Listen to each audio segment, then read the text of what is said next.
Dans La mort de Staline d'Armando Iannucci, de hauts responsables de l'élite politique entourent le corps de Lenty Barrière, le chef de la police secrète, qui vient d'être exécuté pour ses nombreux crimes contre le peuple soviétique. Malenkov, le dirigeant intérimaire, accepte la décision à contre-cœur. En tant que nouveau dirigeant, Khrouchtchev se tourne vers Kaganovitch et lui pose une question qui laissera une impression durable. Peut-on faire confiance à un homme faible? En référence à Malenkov. Kaganovitch répond sans hésiter. Avez-vous déjà fait confiance à un faible? Cette question nous oblige à nous interroger sur la véritable signification de la confiance et, plus significativement, sur la manière dont notre relation avec le pouvoir et la confiance de ceux qui nous entourent peuvent être affectés de manière significative par notre vulnérabilité.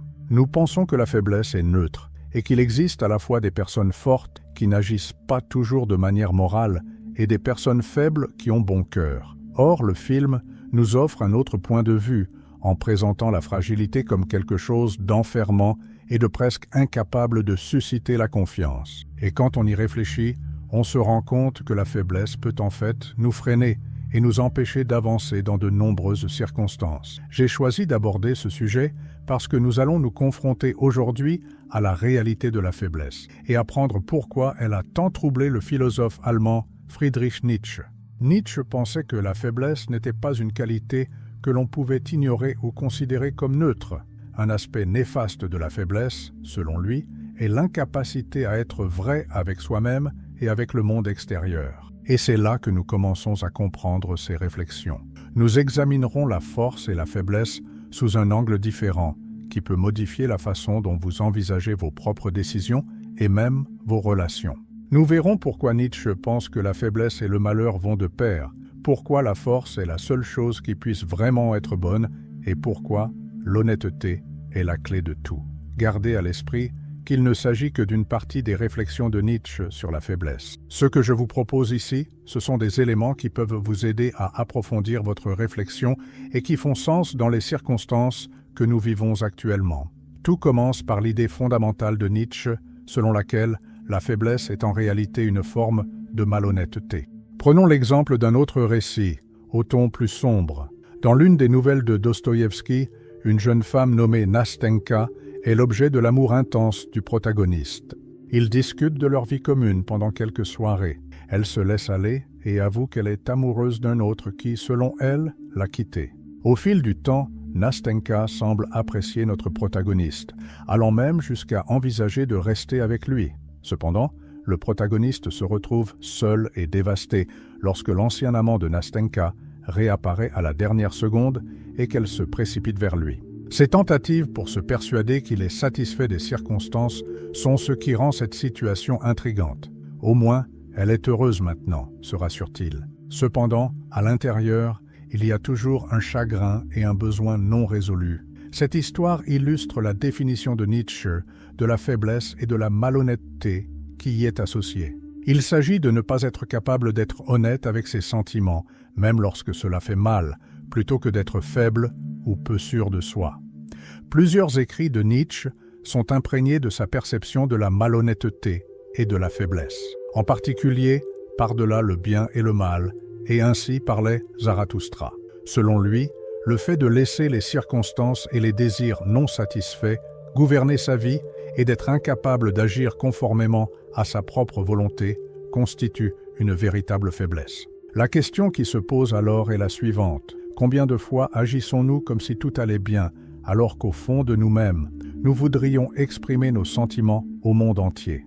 Plus important encore, comment pouvons-nous apprendre à être forts, honnêtes et fidèles à nous-mêmes afin de surmonter cette faiblesse qui nous empêche d'aller de l'avant? Il est important de noter que Nietzsche aborde la faiblesse de différentes manières en fonction de la situation et celle-ci est l'une des plus courantes. La faiblesse des personnes qui ont un objectif mais qui sont incapables de l'atteindre pour diverses raisons, c'est le cas de personnes comme Napoléon, qui n'a pas réussi à établir le magnifique empire qu'il souhaitait malgré sa force et sa volonté. Pour Nietzsche, cette incapacité à atteindre un objectif n'est pas un problème en soi. Ce qui le dérange le plus, c'est que cette vulnérabilité aboutisse à une tromperie de soi. Le protagoniste des Nuits blanches de Dostoïevski en est l'illustration. Il s'efforce de se persuader qu'il est d'accord avec les circonstances à la fin de l'histoire, mais ce n'est pas le cas. Selon Nietzsche, cette conduite est une forme plus profonde de faiblesse qu'il abhorre. Le narrateur choisit de se mentir à lui-même et de s'évader dans une fiction qui l'empêche d'accepter la réalité plutôt que de la regarder en face, de reconnaître que son désir a été nié et d'y faire face. Il agit simplement comme s'il ne désirait plus Nastenka, au lieu de faire un effort pour la conquérir ou de chercher un moyen de grandir en tant que personne. Selon Nietzsche, ce défaut représente l'incapacité de maîtriser et de contrôler sa propre volonté.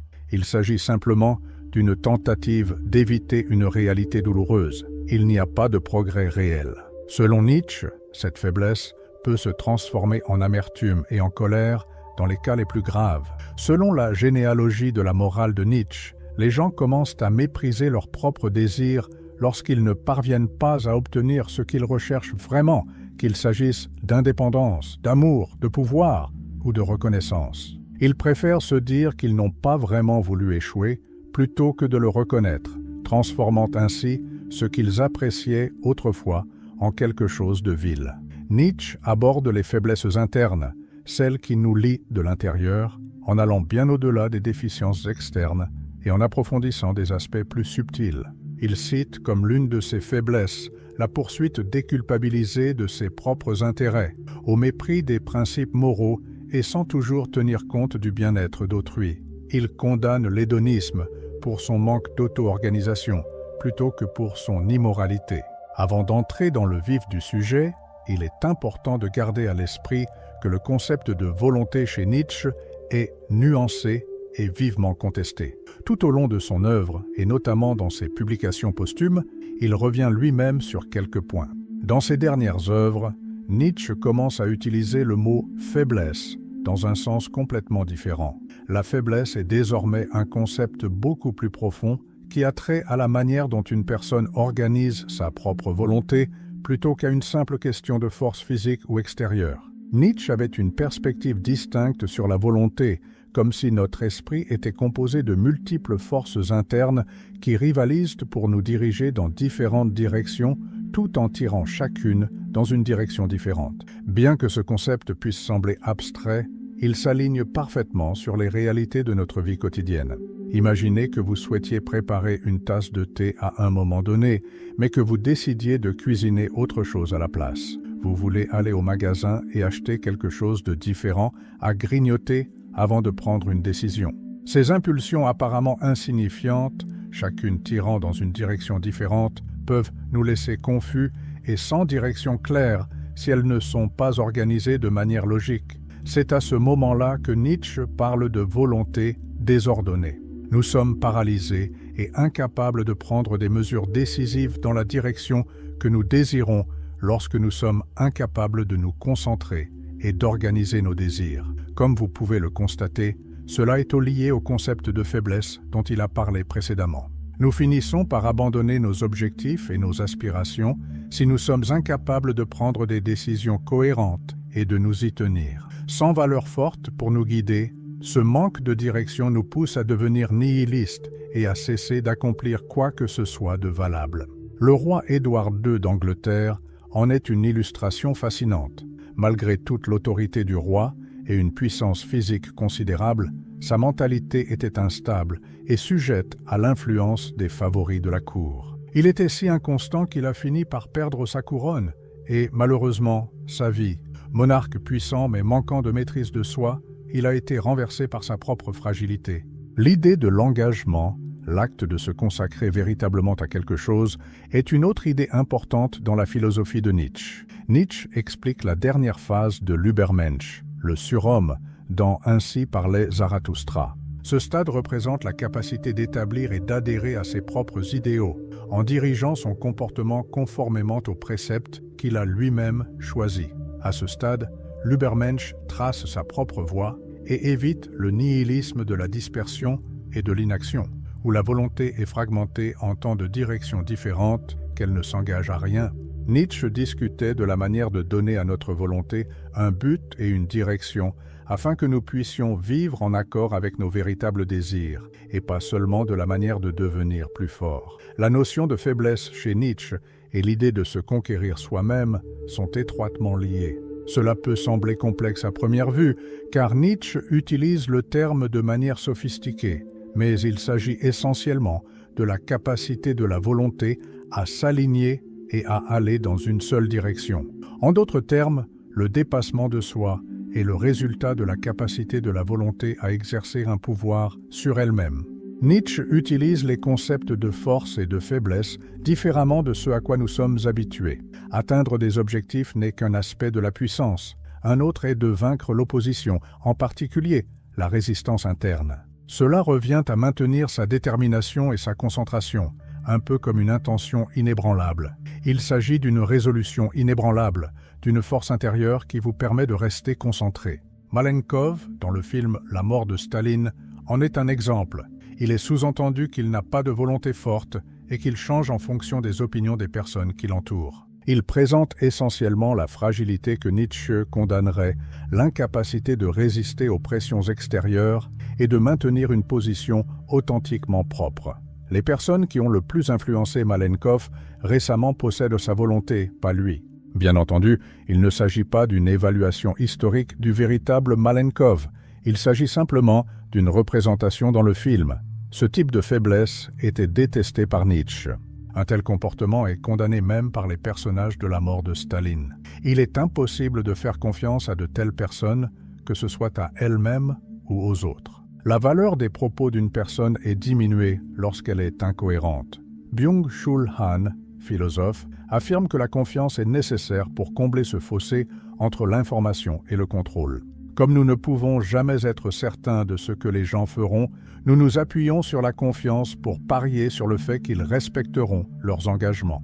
Ainsi, être digne de confiance équivaut à avoir du pouvoir, car les gens commencent à vous faire confiance et à accepter ce que vous dites, ce que, selon Nietzsche, tout le monde désire secrètement. C'est précisément en raison de cette faiblesse et de ce manque de force que Malenkov a été jugé inapte à diriger l'Union soviétique. La comédie politique du film semble donner une leçon philosophique. Nietzsche désapprouvait également ce manque d'organisation de la volonté, car il pensait que le nihilisme ne pouvait être vaincu en l'absence d'une volonté structurée. Selon lui, ce qui distingue l'homme des autres créatures, c'est sa capacité à accomplir de grandes choses qui donnent un sens à son existence. L'une des fascinantes obsessions de Nietzsche était son désir de voir l'humanité réaliser son plus grand potentiel. Selon lui, cela ne serait possible que si tous les aspects de notre volonté allaient dans la même direction.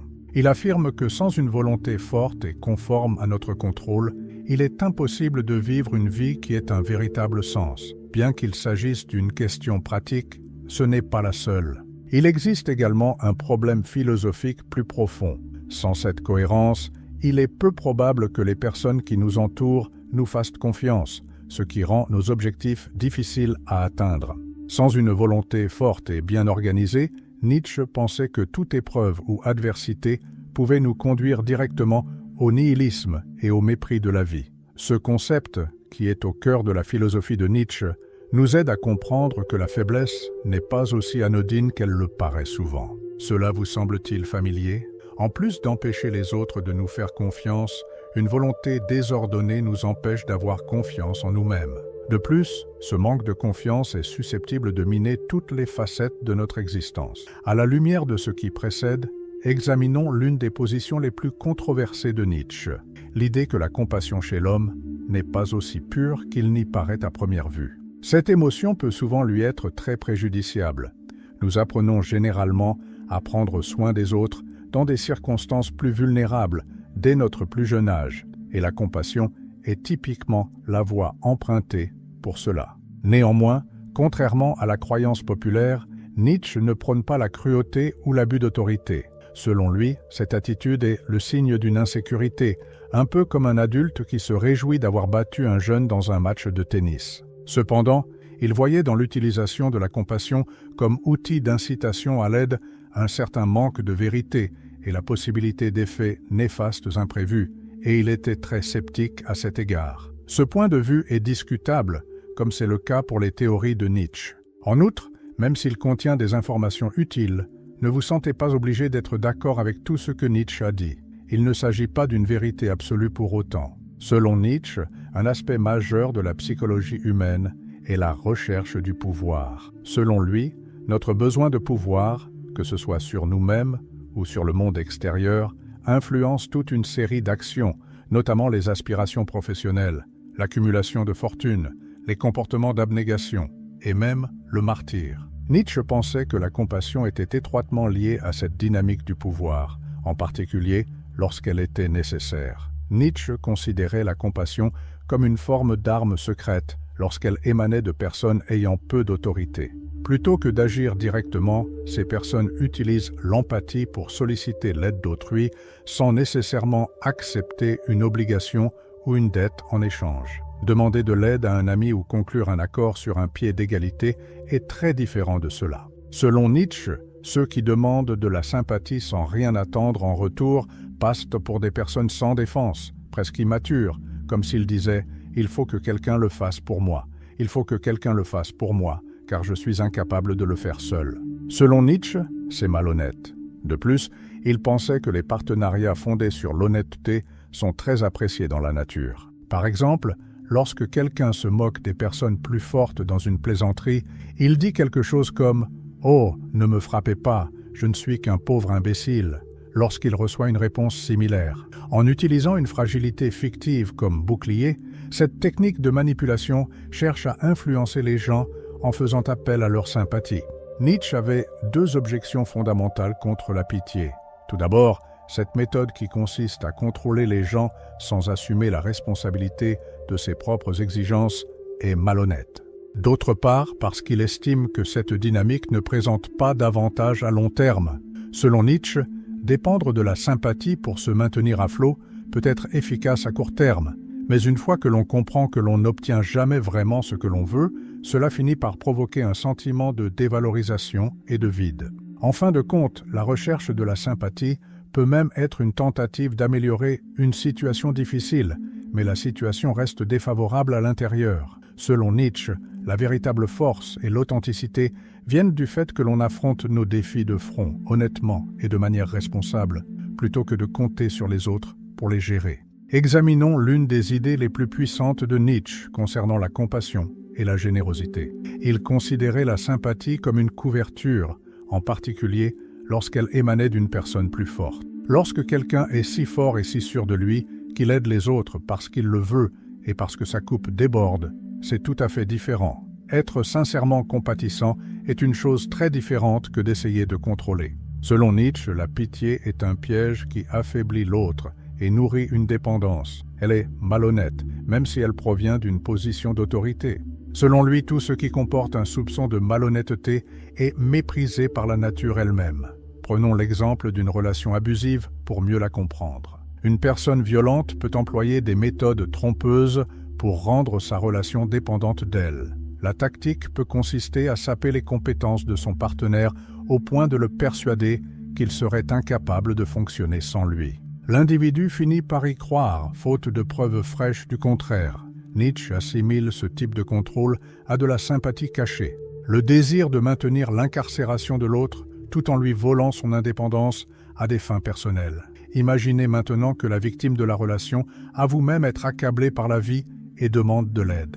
Dans une relation saine, le partenaire aiderait l'autre à trouver son propre pouvoir et à retrouver progressivement son indépendance. Nietzsche estime que la personne qui pratique la pitié fait exactement le contraire, comme si elle disait « Je vais t'aider, mais seulement parce que je veux avoir plus de contrôle sur toi en te faisant dépendre de moi ». À l'instar d'un prêt à taux d'intérêt élevé, cette attitude ne ferait qu'accroître la soumission. Cet état d'esprit de pitié doit être combattu par les nouveaux philosophes, qui, selon Nietzsche, seront les véritables changeurs de valeur de l'avenir, comme il l'explique dans « Par-delà le bien et le mal ». Ils doivent au contraire soutenir le désir de puissance de chacun et l'aider à construire sa force plutôt qu'à l'affaiblir. L'une des leçons que Zarathustra transmet à ses disciples est la suivante: cet état d'esprit serait considéré par la nature comme de la générosité plutôt que de la sympathie. Au lieu de profiter des faibles, ces nouveaux penseurs s'engagent à aider les gens à renforcer leur propre fondation. Nietzsche a utilisé cette distinction apparemment minime pour souligner la différence entre un amant violent et un partenaire qui aide vraiment à expliquer la relation entre l'assistance authentique et la sympathie. Selon lui, les individus qui offrent leur pitié pour garder le contrôle sur l'autre et ceux qui veulent de la pitié pour obtenir un certain contrôle sont faibles, ce qui conduit à cette interaction toxique. Selon Nietzsche, ceux qui sont vraiment forts se comporteraient de manière philanthropique et s'abstiendraient de profiter des circonstances. Selon Nietzsche, le pouvoir ultime est la capacité d'être si sûr de soi, si autonome et si sûr de soi qu'on n'a pas besoin de se rappeler qu'on l'a en l'utilisant sur d'autres personnes. Vous en êtes conscient et vous vous en contentez, dans la mesure où vous êtes capable de reconnaître la force des autres et la rivalité qui en résulte. C'est le type d'énergie qui essaie vraiment d'aider à partir du cœur plutôt que de se cacher derrière la manipulation. Nietzsche pensait que Goethe était la meilleure représentation de l'Übermensch, un être qui était au-dessus de l'humanité, mais qui n'était ni un tyran ni un chef d'armée. C'était un génie créatif dont l'éclat et le talent ont à eux seuls transformé l'Europe. Cette illustration permet de dissiper l'idée que Nietzsche soutenait la dictature. En fait, ce qu'il détestait, c'était la piété déguisée en faiblesse, l'assistance factice qui ne sert qu'à exercer le pouvoir. L'une des origines les plus profondes et les plus fascinantes de la philosophie nietzschéenne se trouve ici.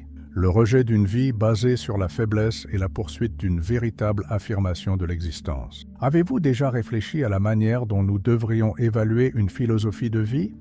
Nombreux sont ceux qui répondraient que nous la jugeons à l'aune de sa véracité. Mais Nietzsche avait une opinion quelque peu différente.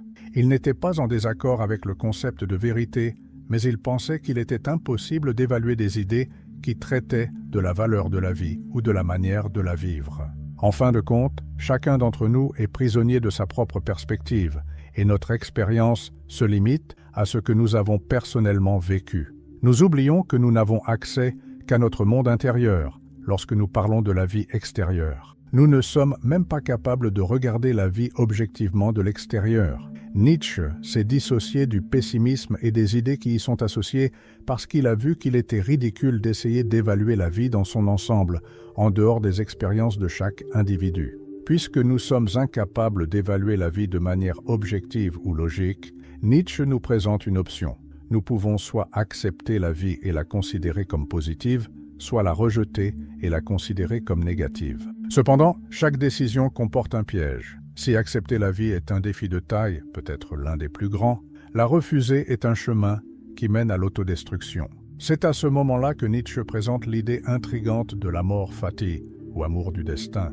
Nietzsche a développé ce concept à l'extrême, en s'inspirant des stoïciens. Il cherche à comprendre comment nous pouvons jouir de la vie malgré ses aspects les plus douloureux et les plus terribles. Pour lui, il ne s'agissait pas seulement d'un exercice intellectuel. Pendant une grande partie de sa vie, Nietzsche a lutté contre une grave maladie qui l'empêchait de bouger. Plutôt que de se lamenter, il a canalisé cette souffrance pour en faire une source d'inspiration pour ses pensées. Cette douleur a pris de l'importance et il s'est senti presque fier de la supporter. Il était capable d'accepter et même de savourer la souffrance de cette manière. Cependant, il était conscient que cet amour du destin nécessitait une force très spécifique, non pas la capacité de contrôler les autres, mais la capacité de se vaincre soi-même. Étrangement, ce type de force a poussé Nietzsche à adorer des personnes comme Jésus. Bien qu'il ait critiqué le christianisme, il a reconnu en Jésus un modèle de maîtrise de soi, un manque d'amertume et même un certain amour du destin. Bien que Jésus n'ait pas été un vainqueur, Nietzsche pensait que sa force intérieure était énorme. Cependant, il pense que les individus faibles d'esprit peuvent être dangereux, car ils peuvent nuire à la société et à ceux qui les entourent, en plus d'eux-mêmes. Même s'il faut une bravoure extraordinaire pour suivre cette voie, la vision passionnée de Nietzsche sur la façon d'embrasser et même d'aimer les aspects les plus cruels de la vie afin de l'améliorer ne cesse d'inspirer. L'un des principaux fondements de la philosophie, Socrate, est sévèrement critiqué par Nietzsche dans Le crépuscule des idoles pour son point de vue sur la mort et la condamnation, en particulier à la lumière du traitement de la vie par le philosophe. Dans le Phédon, Platon dépeint Socrate en train de dire qu'un vrai philosophe n'a pas peur de mourir. Pour lui, mourir signifierait être libéré des contraintes du corps et des humiliations de la vie. Socrate n'était pas le seul à penser que la raison devait diminuer la vie. Schopenhauer l'a également soutenu, caractérisant la vie comme un fardeau presque intolérable qui doit être enduré jusqu'à ce que l'on atteigne la sérénité dans la non-existence, puisque le mouvement antinataliste implique qu'il ne vaut pas la peine de commencer une vie en raison de la douleur inévitable qu'elle implique. Nietzsche le condamnerait probablement de la même manière s'il vivait aujourd'hui. Nietzsche pensait que de telles idées étaient un signe de faiblesse, une capitulation sous le masque de la philosophie. L'amor fati, le dévouement instinctif à la vie malgré ses difficultés, en est l'antithèse. Ces idées encouragent le détachement intellectuel, comme si la vie était quelque chose à éviter, au lieu de l'accepter telle qu'elle est. Mais pourquoi est-ce important? Selon Nietzsche, lorsque ce type de pensée prolifère dans une communauté, elle empoisonne ses valeurs et affaiblit ses composantes, entraînant leur détérioration. Il a observé cette dynamique principalement dans le christianisme, en particulier dans les enseignements de saintes. Paul qui fait l'éloge de l'abnégation et de la chasteté, Nietzsche désapprouve l'idée que la vie n'est qu'un moyen de se préparer à quelque chose de plus dans l'au-delà, malgré son admiration pour Jésus. Selon lui, cette idée diminue l'importance du présent et incite à rejeter l'existence terrestre au profit de l'espoir en l'avenir. Selon Nietzsche, nous sommes coupés de ce qui nous donne vie et force lorsque nous réprimons nos pulsions les plus primaires. Il estime que cette négation nous prive de notre vitalité essentielle, de cet élan féroce qui nous pousse à lutter et à jouir pleinement de la vie. Selon Nietzsche, les idéologies développées par ceux qu'il considère comme faibles ne font que renforcer cette faiblesse. Il semble qu'il y ait une relation entre la misère et la compagnie. Les personnes émotionnellement ou physiquement faibles ont tendance à forcer les autres à adopter cette perspective restreinte de la vie. Utiliser la morale comme une arme est une façon de propager cette vulnérabilité, mais une autre approche consiste à propager la notion que la vie elle-même n'est pas si précieuse. Mais qu'est-ce qui nous motive à apprécier la vie si nous pensons qu'elle ne vaut rien? Pourquoi devrions-nous chercher un but, lutter pour atteindre nos objectifs ou même sortir du lit chaque jour? Selon Nietzsche, un nihilisme passif et un sentiment persistant de malheur sont causés par ces philosophies de la faiblesse qui rejettent l'existence. Il estimait que ces concepts étaient de véritables maladies de l'âme et qu'ils méritaient son mépris plutôt que d'être des doctrines acceptées. La critique générale de Nietzsche a un certain mérite, même si je ne suis pas tout à fait d'accord avec lui, en particulier en ce qui concerne son point de vue sur Socrate. Les gens sont réticents à s'enthousiasmer pour la vie ou pour tout ce qui s'écarte du statu quo. Dans certains milieux, l'optimisme est considéré avec méfiance et ceux qui conservent un comportement plus optimiste sont taxés de naïfs, voire de stupides. Cet état d'esprit ne se limite toutefois pas à la culture locale. Il se manifeste également dans les petits groupes sociaux. Souvent, le pessimisme ou le cynisme extrême d'une personne peut affecter toute l'atmosphère, rendant toute manifestation d'optimisme dangereuse ou, à tout le moins, source de moquerie. Nietzsche s'en est alarmé, pensant que les idéologies sombres prospèrent parce que certaines personnes sont incapables de conserver leur optimisme et influencent donc les autres à adopter leur attitude morose à l'égard de la vie.